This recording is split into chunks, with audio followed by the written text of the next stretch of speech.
मात्र 11 दिन में इस उपाय को करते ही मेरा सारा कर्ज उतर गया। श्याम भक्तों, कर्ज कितना भी बड़ा क्यों ना हो, जल्द से जल्द उतर जाएगा अगर आप इस उपाय को करते हैं तो। आज का ये उपाय हमारे एक सब्सक्राइबर ने शेयर किया है। वो कहती है, दीदी मैंने जब से ये उपाय किया है, इस उपाय को करते ही मेरा सारा कर्ज खत्म हो गया है। आज की ये सत्य कहानी, जो सत्य अनुभव है, इन्होंने ये जो उपाय किया है, ये अनुभव आया है मुंबई से। ये बहन कहती है, दीदी बाबा श्याम पता नहीं किसी की सुनते हैं या नहीं सुनते हैं, मैं नहीं जानती, लेकिन उनके चमत्कार से, उनके इस उपाय से आज मेरा जीवन खुशियों से भर गया है। मेरे साथ तो उन्होंने हर पल चमत्कार किए हैं, कदम कदम पर चमत्कार किए हैं। श्याम भक्तों, कर्ज का भार सर पर होना जिंदगी को मुश्किलों में डाल देता है। कर्ज मुक्त जीवन ही सबसे खुशहाल जीवन होता है। कर्ज लेना जितना आसान होता है ना, कई बार उसे चुकाना उतना ही मुश्किल हो जाता है। कई बार कर्ज लेने के बाद उसे लौटाना बहुत भारी पड़ता है और कर्ज चुकाते चुकाते पूरी जिंदगी भी खत्म हो जाती है। किसी भी व्यक्ति के लिए कर्ज बहुत बड़ी समस्या होती है। कर्ज में डूबा हुआ व्यक्ति हमेशा चिंता में रहता है। कर्ज हो जाने पर पूरा परिवार कष्टों का सामना करता है, जिसकी वजह से परिवार में कलेश का माहौल रहता है। कर्ज में डूबा व्यक्ति अपने और अपने परिवार के लिए मुसीबत तक बन जाता है। कर्ज लेते समय ही सोचने या सावधानी बरतने की बहुत जरूरत होती है। अगर आप कर्ज लेते समय थोड़ा सा भी सोच विचार कर ले कि हम कर्ज ले या ना लें, तो जिंदगी बहुत आसान बन जाएगी। लेकिन इंसान सोचता नहीं है। कर्ज तो ले लेता है, कर्ज लेना बहुत अच्छा भी लगता है, लेकिन बाद में वो कर्ज बढ़ता ही चला जाता है, समाप्त होने का नाम ही नहीं लेता है। अगर आप भी कर्ज से परेशान हैं, तो आज के बताए गए जो भी ये उपाय की है बहन ने, ये उपाय आप कर सकते हैं। कर्ज से मुक्त होना आसान नहीं है, लेकिन देखिए कठिन भी नहीं है। जितना विश्वास और श्रद्धा के साथ इस उपाय को करेंगे आप, तो कर्ज कितना भी बड़ा क्यों ना हो, जल्द से जल्द उतर जाएगा। आज की इस वीडियो को बहुत ध्यान से सुनिएगा। आज मैं आपके साथ ये जो बहन ने उपाय किया है बाबा श्याम का, ये चमत्कारी उपाय शेयर करने वाली हूँ और इनका अनुभव भी शेयर करूंगी कि किस दलदल में ये फंस गए थी और कैसे इन्होंने बाबा श्याम की मदद से अपने आप को बाहर निकाला है और बाबा श्याम का इन्होंने कौन सा उपाय किया है। सारी जानकारी के लिए वीडियो पर अंत तक बने रहें। वीडियो पसंद आए तो वीडियो को एक लाइक कर दीजिएगा। अपने ही चैनल मैजिक उपाय को सब्सक्राइब जरूर से कीजिएगा। बाबा श्याम नाम का जयकारा दिल से लगाइएगा। चलिए शुरू करते हैं। इस बहन के ऊपर कौन सी मुसीबत आई थी। आज का ये अनुभव एक बहन ने शेयर किया है। वो कहती है, दीदी साल 2022 में मेरे पति का कपड़ों का होलसेल का बिजनेस था। बहुत मेहनत करके उन्होंने सब कुछ पाया था, खूब नाम कमाया था। उनका काम भी बहुत अच्छा चल रहा था। होलसेल में उनका बोलबाला था, उनका बहुत नाम था। लेकिन 2023 में उनका बिजनेस थोड़ा कम हो गया। उनका छोटा भाई यानी कि मेरा देवर, जो बिजनेस में उनके साथ पार्टनर के रूप में काम करता था, उन्होंने कहा कि भाई हम लोग ऑनलाइन में काम शुरू करते हैं, जिससे हमारी और भी इनकम होगी, लेकिन उसके लिए हमें बड़ा इन्वेस्टमेंट भी चाहिए। ये कहती हैं, ये तैयार हो गए। मैं इन्हें मना करती रही कि पैसा मत लगाओ, जो भी तुम काम कर रहे हो उसी में करो, लेकिन ये मेरी एक न सुने। उनकी बातों में आ गए और बिना सोचे समझे जो भी हमारे पास पूंजी थी, हमने एक फ्लैट खरीदा था, वो भी बेच करके, और जो भी पैसे थे वो भी पैसे लेकर और इधर तोड़ से बैंकों से कर्ज भी लेकर इन्होंने अपने भाई को दे दिया। ये 2 भाई हैं, छोटा वाला भाई था इनका, माल भरवाने के लिए दे दिया था। ये अपने भाई पर बहुत विश्वास करते थे, आंख बंद करके भरोसा करते थे। उसने कहा, पैसे मुझे दे दो, जहां से माल आता है मैं वहां से माल लाकर बंडल ही उठा लूंगा, सारा माल गोदाम में लाकर भरवा दूंगा, फिर हम लोग ऑनलाइन माल बेचेंगे। जैसा कि सारा पैसा इन्होंने देवर को दे दिया। कहा तुम्हारे साथ, इन्होंने कहा मैं भी कल चलता हूँ, माल की जो भी है बातचीत कर लूंगा। उसने कहा नहीं, कोई बात नहीं है, आप मत जाइए, मैं जाकर माल भरा लूंगा। थोड़ी सी दूर पर ही एक किराए के कमरे लेकर वह रहता था। अपना सगा भाई धोखा दे दिया उस समय। अब ये नहीं पता था कि ये ऐसा करेगा। सुबह हुई, ना तो उसका फोन आया और ना वो खुद आया। शाम हुई, हम लोग इंतजार करते रह गए कि क्या पता आएगा, वो माल भरवा रहा होगा या माल लेने गया होगा। लेकिन अपना भाई, सगा भाई, धोखा दे दिया था। 4 से 5 दिन बीत गए थे, लेकिन उसका कुछ भी पता नहीं चल रहा था। ये कहती हैं, मैंने अपने सास ससुर से फोन कर कर सारी बातें बताई, तब उनके माता पिता ने हमारा कोई सपोर्ट नहीं किया। वो कहने लगे, ऐसा नहीं हो सकता है, मेरा बेटा ऐसा काम नहीं कर सकता है, उसकी एक बीबी है, एक छोटा बच्चा है। हम लोग कमरे के किराए वाले जहाँ वो रहता था, हम लोग वहाँ पर भी गए, लेकिन वहाँ पर भी उसका कुछ भी पता नहीं चल रहा था। वो कमरा खाली करके जा चुका था। हमारे पैरों तले जमीन खिसक गई। फिर भी इन्होंने अपना मन शांत किया। ऐसा नहीं हो सकता, ये कह रहे हैं मेरा भाई ऐसा कोई काम नहीं कर सकता, उसको कोई अर्जेंट काम आ गया होगा इसलिए वो कहीं गया होगा, थोड़ा इंतजार करता हूँ, क्या पता वो आ जाए। ये मुझे खाली पट्टी पढ़ा रहे थे। लेकिन ऐसा कुछ भी नहीं था, वो आया ही नहीं। बहन कहती हैं दीदी हमारे ऊपर मुसीबत की घड़ी थी, उस समय कोई सहारा नहीं था, किसी का सपोर्ट नहीं था। बैंकों की ईएमआई थी, इन्वेस्टरों के चेक बाउंस हो रहे थे, हर जगह से ये कह रही हैं हम फंस चुके थे। 1 महीने बाद मुझे पता चला कि वो कुछ दूर पर कमला लेकर रह रहा है। उसके बाद हम दोनों जन उसके घर गए, उसे बहुत सारी बातें सुनाई, उसको गाली गलौज दिया, लेकिन वो पैसा लेकर भाग गया था। उसने कहा मुझे कोई मतलब नहीं है, मुझे तुमने दिया है तो कोई एहसान नहीं किया है, अपनी मर्जी से तुमने दिया है। ये बहन कहती हैं हम लोग घर आ गए। घर आके मेरे पति रोने लगे, कहने लगे आज मैं बर्बाद हो गया हूँ। इनके सगे भाई के शब्द थे कि मुझ पर कोई एहसान नहीं किया है, जो दिया अपनी मर्जी से दिया है। ये कहती हैं मुझे कहीं से पता चला कि वहीं पर कुछ दूर पर इन्होंने एक फ्लैट खरीद लिया है उसी पैसों का। आगे कहती हैं कि जब हम लोग उसको डांटते धमकाते तो उसकी पत्नी अपने मायके से गुंडे बुलवा लेती, अपने भाई बाप को बुलवा लेती। कई बार तो उन लोगों ने मेरे पति को मारा है। उनकी पत्नी के मायके वाले बहुत सपोर्टर थे, मेरा पूरा घर सब उनके सपोर्ट में था। आगे बताती हैं, कहती हैं मेरे पति पूरी तरह से अंदर से टूट गए थे, हार अंदर तक चुभ रही थी।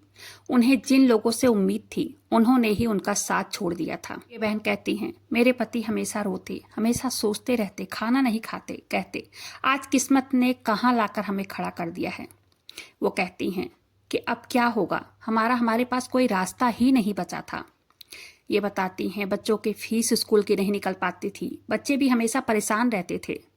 ये कहती हैं मेरे 2 बेटे 1 बेटी है, सारी उम्मीदें हमने खो दी थी। ये बहन कहती हैं कि मेरे सामने कोई रास्ता ही नहीं दिख रहा था, इतना बड़ा कर्ज था, इन्वेस्टरों के चेक बाउंस हो रहे थे, जिन लोगों से उम्मीद थी वो भी हमारा साथ छोड़ चुके थे। ये कहती मेरे पति दुकान पर जाते मन मारे बैठे रहते, रात को घर पर आते थके रहते, नींद नहीं आती थी, डर लगता था कि अब क्या होगा।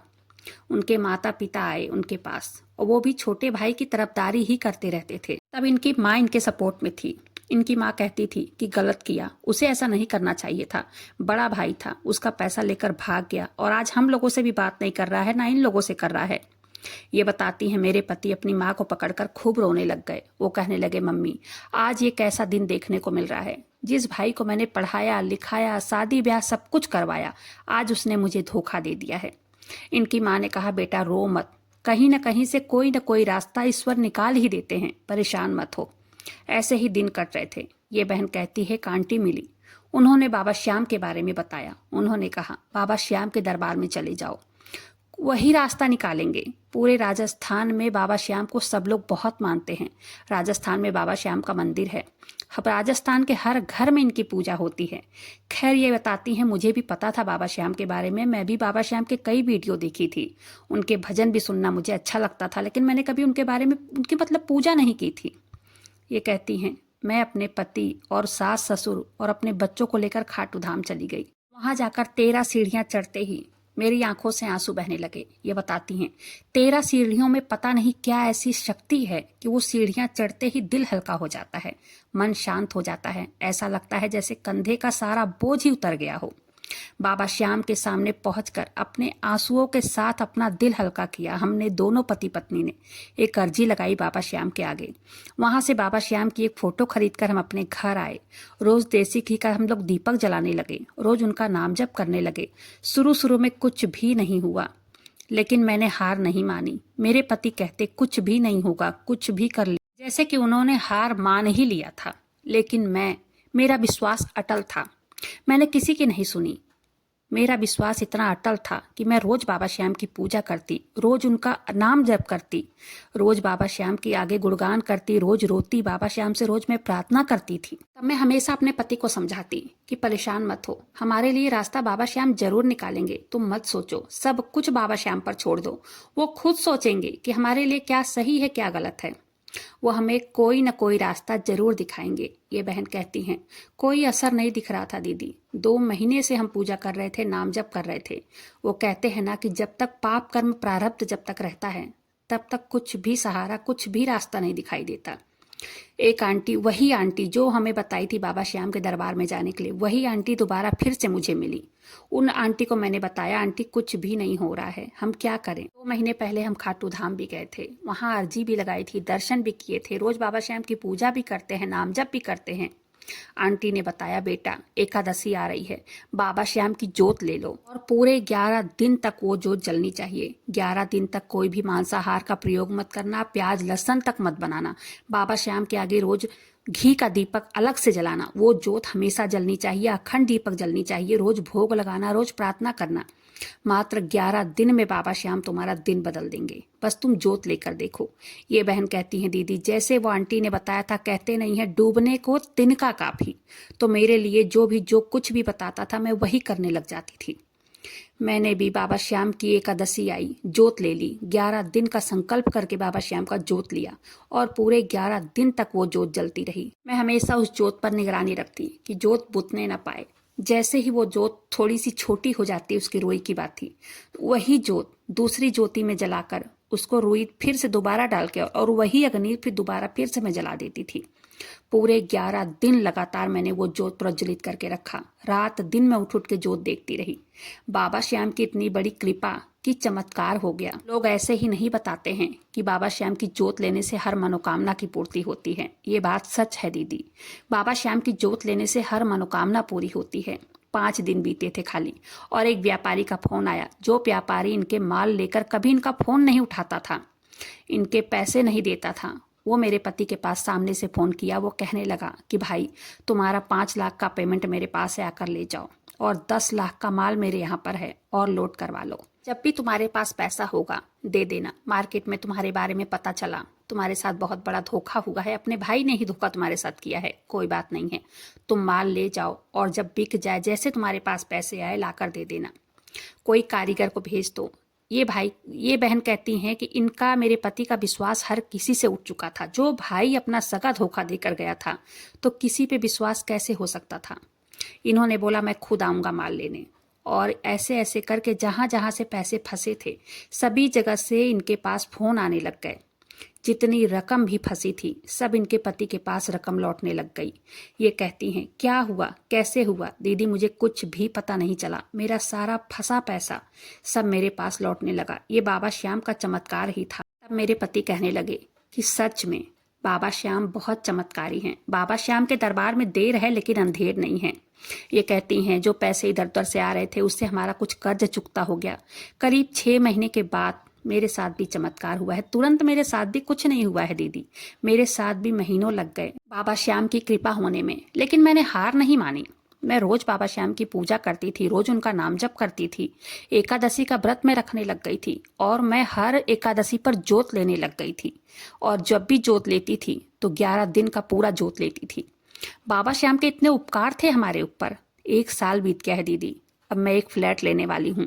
सारी रकम हमने 1 साल के अंदर कर्ज जितना भी था हमारे ऊपर सब कर्ज हमने चुकता कर दिया। हमारा काम तूल पकड़ लिया था, सारा बैंक का कर्ज भी खत्म हो गया है, काम बढ़ गया है। मेरे पति का मार्केट में नाम, इज्जत, रुतबा फिर से लौट आया है। मैं अपने देवर से बात नहीं करती हूँ। हाँ, मेरे पति कभी कभी बातचीत कर लेते हैं क्योंकि वो गिड़गिड़ाते हुए मेरे पति से बात करता है। बहुत मुसीबत में है, उसका काम धाम चल नहीं रहा है। वो मेरे पति के पास जब देखो तब फोन करता है, कहता है मुझे भी अपने साथ काम पर रख लो या कहीं और काम लगवा लो। लेकिन मेरे पति का विश्वास उससे उठ चुका है। हाँ, बात कर लेते हैं फोन पर, उसको दिलासा दे देते हैं, लेकिन कोई मदद हम लोग उसकी नहीं करते हैं क्योंकि इतना बड़ा धोखा खाने के बाद हमें फिर विश्वास उसके ऊपर हो नहीं रहा है। कभी कभार 1000, 2000, 5000 की मदद होती है तो हम लोग कर देते हैं, उससे ज़्यादा हम लोग कोई सपोर्ट उसका नहीं करते हैं। विश्वासघात किया था उसने हमारे साथ। आज बाबा श्याम का सहारा ना होता तो हम कहीं का नहीं रहते। बाबा श्याम पर विश्वास जिसने कर लिया वो लीक से लाख बनने में देर नहीं लगती। श्याम भक्तों, मैं अपने हर वीडियो में एक ही चीज कहती हूँ कि जितना भाव और विश्वास बाबा श्याम पर आप रखोगे तो इससे हमारा ही कल्याण होगा। कहीं भटकने की जरूरत नहीं है। बाबा श्याम पर विश्वास करके देखे, उनकी पूजा, उनका नाम जप करके देखे। वो कुंडली के लिखे को भी बदलने की शक्ति रखते हैं। उम्मीद करती हूँ कि आज की ये अनुभव, आज का ये उपाय आप सबको जानकारी पसंद आई होगी और ये उपाय आप करके देखिएगा। बहुत ही शक्तिशाली उपाय है ये बाबा श्याम का। तो आज के इस बहन के साथ हुई चमत्कार की सत्य कहानी यहीं पर समाप्त होती है। वीडियो पसंद आई हो, वीडियो को एक लाइक कर दीजिएगा। अपने ही चैनल मैजिक उपाय को सब्सक्राइब जरूर से कीजिएगा। बाबा श्याम नाम का जयकारा दिल से लगाइएगा। मिलते हैं फिर ऐसे किसी वीडियो के साथ, तब तक के लिए जय श्री श्याम, हारे के सहारे की जय हो।